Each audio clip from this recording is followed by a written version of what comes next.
Hello everyone, welcome back to our channel Lotus True Love. If you like my story, then subscribe my channel and like, share, comment. तो friends, पिछले episode में हमने देखा था कि सिचन अपने love one को ये प्रॉमिस दे रहे थे कि वो उनका इंतज़ार करे और उनके आने तक कि वो उनकी फैमिली को, उनके क्लैन को और उनके छोटे ब्रदर को छोड़कर ना जाए जब तक कि वो वापस ना आए। ये सुनकर उनका हस्बैंड कहता है, आज आज आप कैसी बातें कर रहे हैं सिचन, अब आप मुझे डरा रहे हैं। मैं भी आपके साथ चलूँगा। ये सुनकर सिचान उसे अपने करीब करते हैं, हग करते हुए उसके फोrehead पर एक सॉफ्ट किस करते हैं। हंसी से बाहर आते हैं। बाहर लानकुरेन खड़े हुए थे। लानकुरेन को देखकर सिचान बो करते हुए उनसे कहते हैं, अंकल मैं उस प्रॉब्लम को बहुत जल्द सॉल्व करूँगा और वापस आ जाऊँगा। लानकुरेन कहते हैं, सिचन अगर तुम अभी नहीं जाना चाहते तो कोई बात नहीं, तुम मॉर्निंग का इंतज़ार कर सकते हो और मॉर्निंग में जा सकते हो। अभी इस हालात में तुम उसे अकेला छोड़कर जा रहे हो। मुझे कुछ ठीक नहीं लग रहा है। अगर लान हुआ अपनी होश में होता तो मैं उसे ही भेज देता, लेकिन उसने आज अपनी सारी हदें पार कर दी है। वो मेरा बेटा होकर भी सभी रूल तोड़ चुका है। वैसे भी उसे कल सुबह पनिशमेंट तो मिलेगी, लेकिन मैं जानता हूँ उससे ज़्यादा तुम काबिल हो हर चीज़ में इस क्लैन के लिए। लान हुआ ने आज ये साबित कर दिया है कि वो सिर्फ और सिर्फ यूजलेस बेटा है मेरा, जिसे अपना बेटा कहने पर भी मुझे शर्मिंदगी महसूस करनी पड़ती है। और लान हुआ जो सिर्फ और सिर्फ ड्रंक होने का नाटक कर रहा था, वो हंसी से थोड़ी दूर छुपकर ये सारी बातें सुन रहा था और गुस्से से उसकी आंखें लाल हो रही थी और वो अपने दांतों को पिस रहा था। लेकिन उसके अगले ही पल उसके चेहरे का रिएक्शन बदल जाता है और वो एक इविल स्माइल देते हुए कहता है, बस ये आखिरी बार होगा मेरे प्यारे फादर। ऐसा कहते हुए वो अपने रूम में जाता है।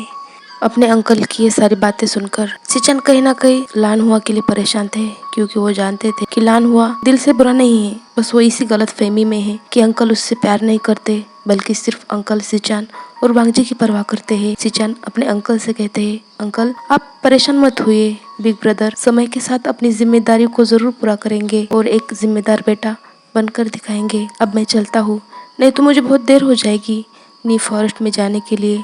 और अब नी क्लैन में दगा भी नहीं है इन सब से डील करने के लिए। उनकी डेथ के बाद उनका लिटिल ब्रदर अभी इतना समझदार या फिर बड़ा नहीं है जो ये सब कुछ संभाल पाए। उसकी उम्र भी नहीं है ये सब समझने की। तो एक फ्रेंड के नाते मैं नी क्लैन को इस मुसीबत से निकालना चाहता हूँ। ऐसे वक्त में तेरी कैसे कर सकता हूँ जब मुझे वहाँ की सारी सिचुएशन का पता है।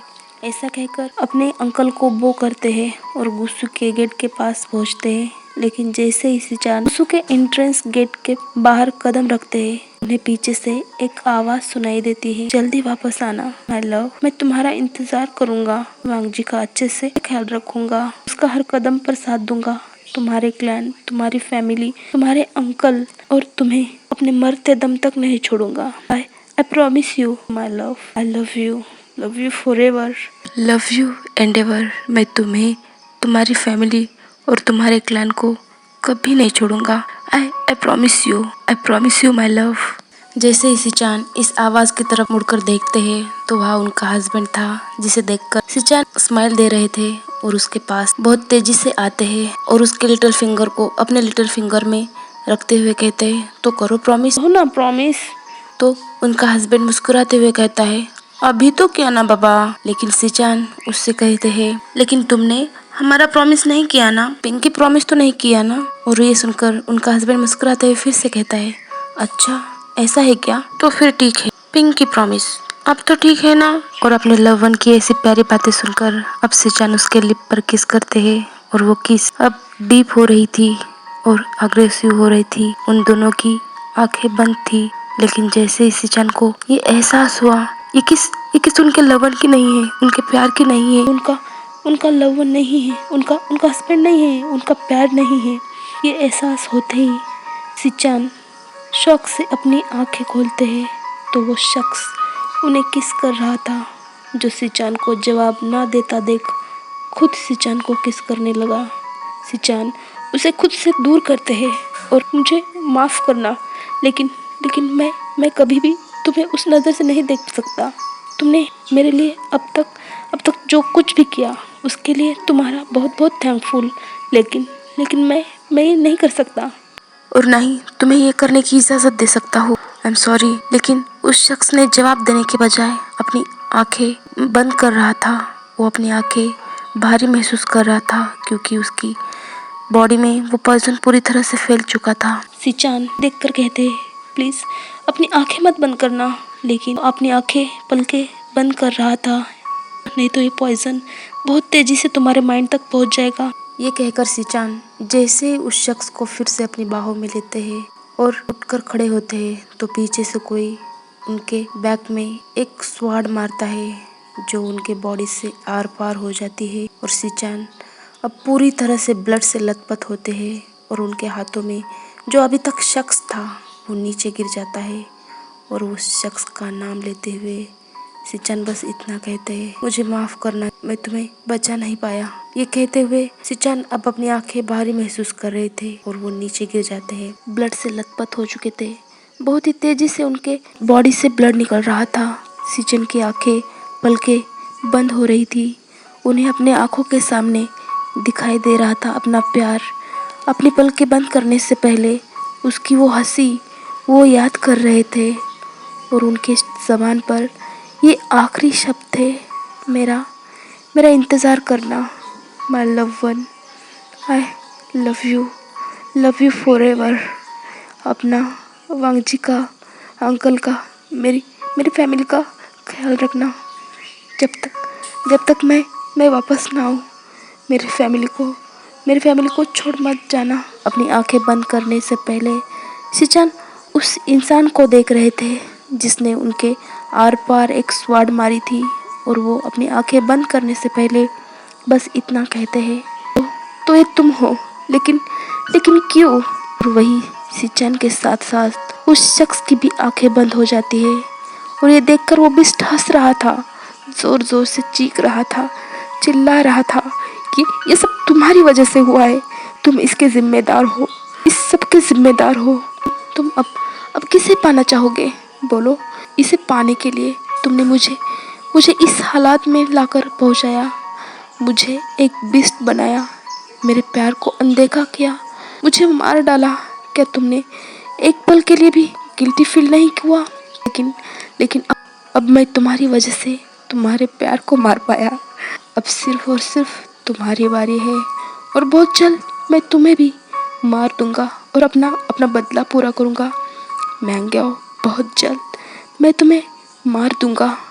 अब वो बिस्ट धीरे धीरे अपने हाथों को सिचान और उस अनजान शख्स के करीब ले जाता है और उनकी सोल को, उनकी रूह को वो ऑब्जर्व कर रहा था ज़्यादा पावर पाने के लिए। लेकिन तभी एक अनजान पावर उस बिस्ट को उन दोनों से दूर करती है। लेकिन तब तक उस बिस्ट ने सिचान और उस अनजान शख्स की रूह को ऑब्जर्व कर लिया था और देखते ही देखते उन दोनों की बॉडी वहाँ से डिस्पेयर हो गई। ये महसूस होते ही वो बिस्ट चीख रहा था, चिल्ला रहा था, ये आप है ना, ये आप है ना बाओशन शरण? लेकिन आप अब तब कहाँ थी जब मुझ पर अन्याय हो रहा था? आखिर तब आप इंसाफ करने क्यों नहीं आई? तब आप कहाँ रह गई थी? क्यों नहीं आई? सभी कहते हैं कि आपके भी साथ अन्याय होता नहीं देख सकती, और तब आप रोकने क्यों नहीं आई बाओशन शरण? ये सुनकर बाओशन शरण उसके सामने आती है और उससे कहती है, मैं जानती हूँ तुम्हारे साथ बहुत बुरा हुआ है, लेकिन मैं उसे रोक नहीं पाई, शायद यही तुम्हारा फेट था। और वो बिस्ट इविल स्माइल देते हुए कह रहा था, इतनी आसानी से आपने इस फेट का नाम दिया, लेकिन आप मुझे नहीं रोक सकती। मैं उसके प्यार को मारकर अब उसकी भी रूह को डिस्ट्रॉय कर दूंगा। तक मैं उसे नहीं मारता, मेरी रूह यही तड़पती रहेगी, भटकती रहेगी। सुनकर बाओशन शरण कहती है, नहीं, तुम अगर चाहो तो मैं तुम्हें मुक्ति दे सकती हूँ, यहाँ से तुम्हें आज़ाद कर सकती हूँ। पर वो बिस्ट चीखता है, नहीं, मैं उसे नहीं मारूंगा और अपना बदला नहीं लूँगा, तब तक मुझे शांति नहीं मिलेगी बाओशन शरण।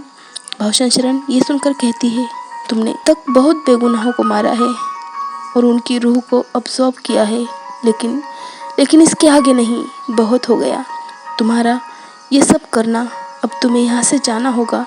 ये कहकर बाओशन शरण कुछ तालिस्मान उस पर लगाती है और कुछ मंत्र पढ़ती है जिससे वो बिस्ट चीख रहा था, चिल्ला रहा था।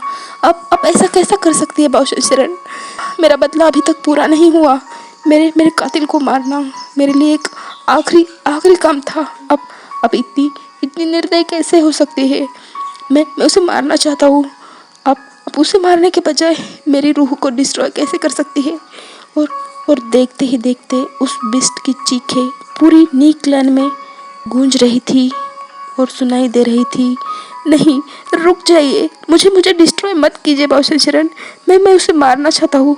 उसे मारने के बाद मैं खुद इस दुनिया को छोड़कर जाऊँगा।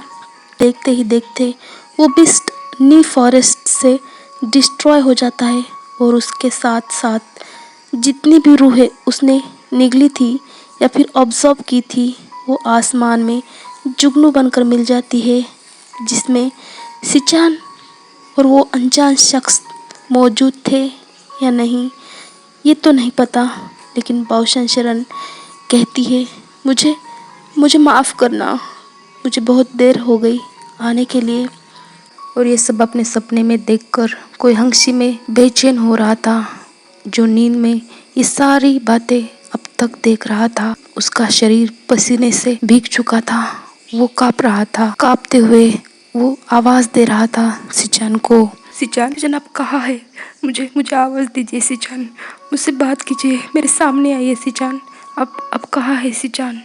अब तक की सारी यादें उसकी आंखों के सामने चल रही थी। किस तरह वो अपने प्यार को मिला एक 12 साल के लड़के की वजह से, और फिर मिलना, प्यार होना, उसके साथ हर जगह घूमना, वो सारे अब तक के सुनहरे पल जिसे वो अपने ड्रीम में देख रहा था। सब कुछ कितना हसीन खूबसूरत था, जब तक कि उनकी मैरिज का दिन था।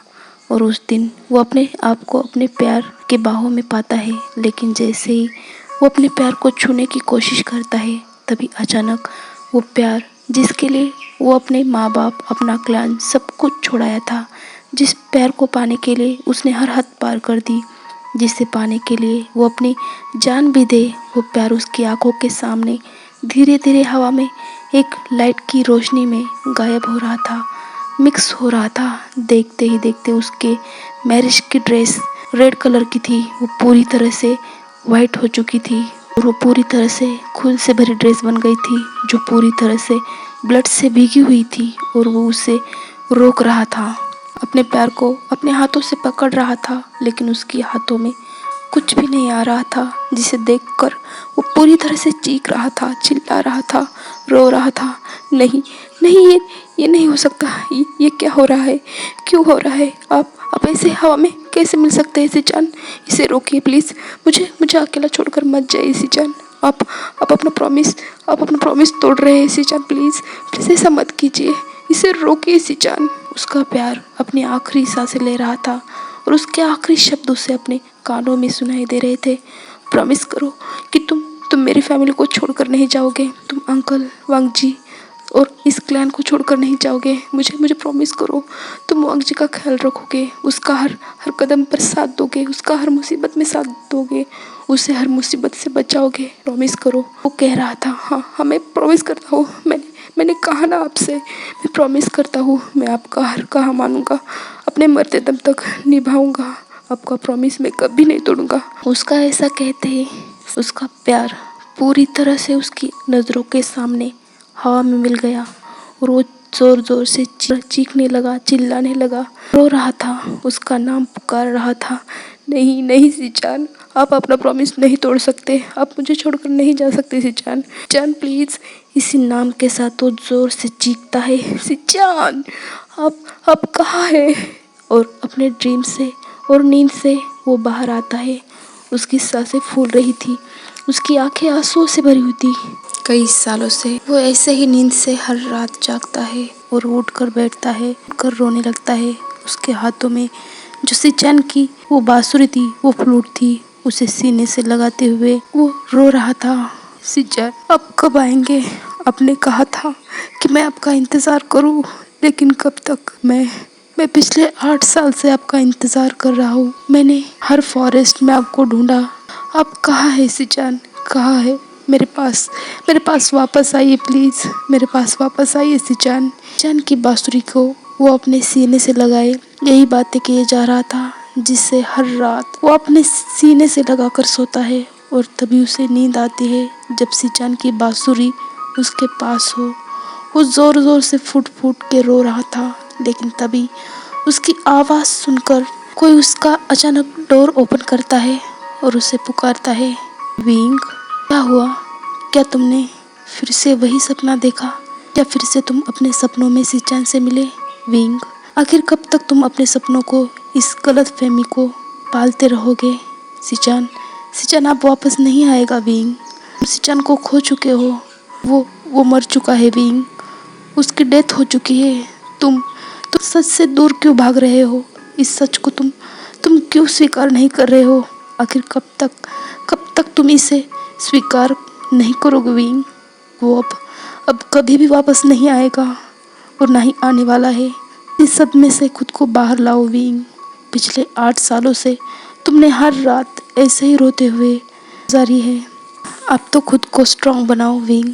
मैं जानता हूँ हमसे ज़्यादा सिचान को खोने का दुख तुम्हें है, लेकिन तुम अकेले नहीं हो जिसने सिचान को खोया है। वांग जी, जिसने अपने भाई को खोया है। मैं, जिसने अपने नेफू को खोया है।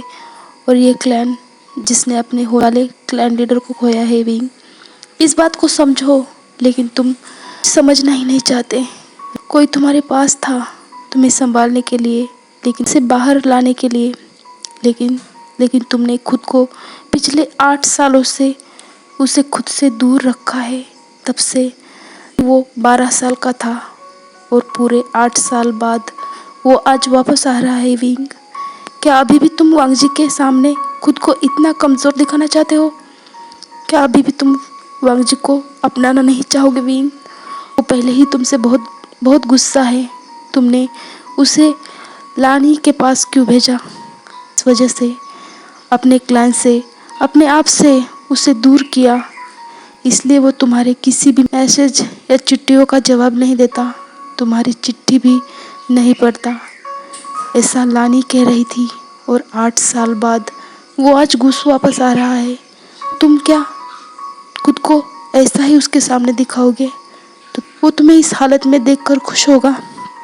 कैसे लगेगा उसे ये जानकर कि तुम अभी भी अपने सिचान को याद करते हो और नींद से जागते हो?